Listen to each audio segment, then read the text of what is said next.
নমস্কার বন্ধুরা, এসকে একাডেমির পক্ষ থেকে আমি সোমনাথ স্যার।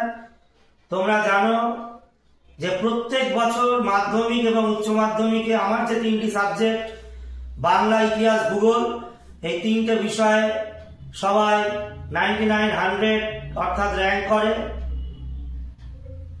আমার আজকের ভিডিও একটি তাৎপর্যপূর্ণ হতে চলেছে এই কারণে, বহু ছাত্রছাত্রী একই জিনিস বারবার ভুল করে। তৎপুরুষ সমাস, আমরা সবাই সমাস জানি, তৎপুরুষ সমাসও সেটা কি তাও জানি, কিন্তু উপসর্গ, উপপদ, তৎপুরুষ এই সমাসটি আসলে কি এবং পার্থক্য কোথায় আজকে তোমাদের আমি জানাবো।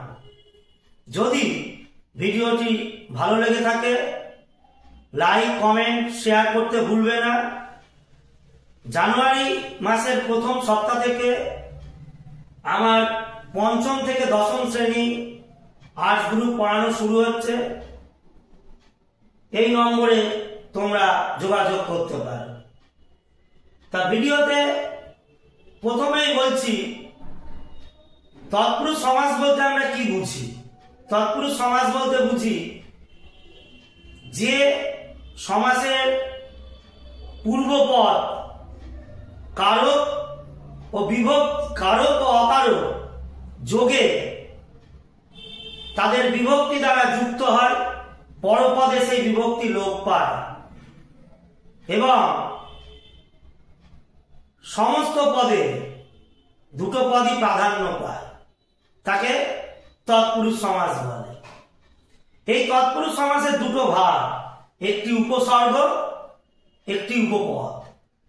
ছোট্ট একটা ট্রিক্স মাথায় রেখে তোমরা যদি চলতে পারো তাহলে দুটো সমাস ভুল হবে না।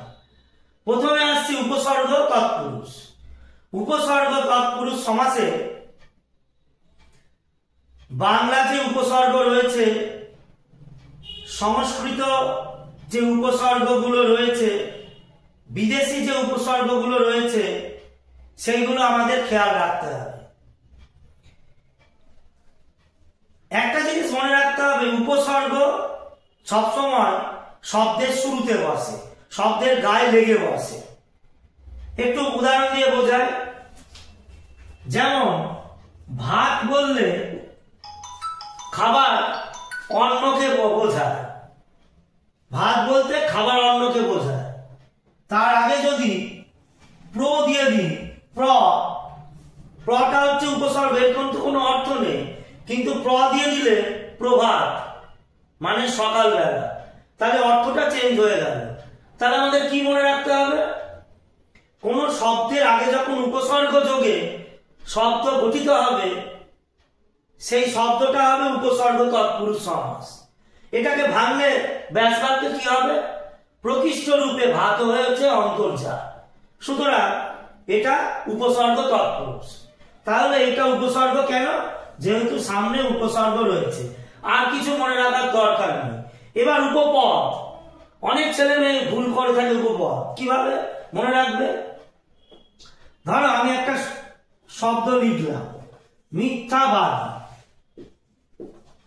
এর ব্যাসবাক্য কি, মিথ্যা বলে যে।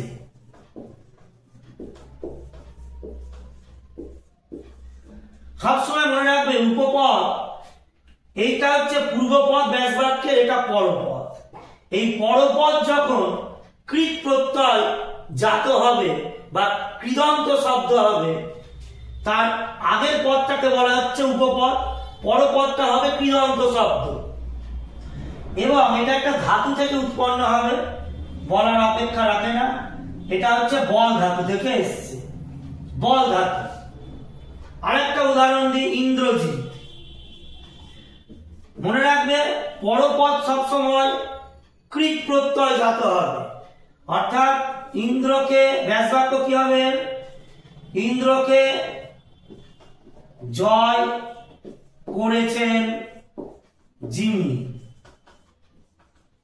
খেয়াল করে দেখো, আমরা উপপদ এটাকে ধরছি ঠিকই, কিন্তু এর পরপদটা আমরা খেয়াল করব ব্যাস বাক্যের পরপদটি জি ধাতু থেকে এসছে, সংস্কৃত কৃত প্রত্যয় জি ধাতু থেকে।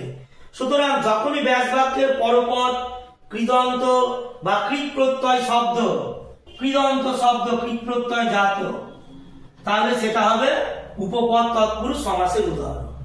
এই দুটো এইভাবে পার্থক্য করে মনে রাখবে। ভিডিওটি পুরো দেখার জন্য ধন্যবাদ।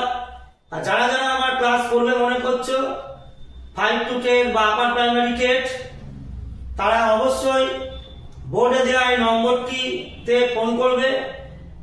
এছাড়াও আমার ভিডিও ডেসক্রিপশন কমেন্ট সেকশনেও আমার ফোন নাম্বার দেওয়া থাকবে। ধন্যবাদ সকলকে।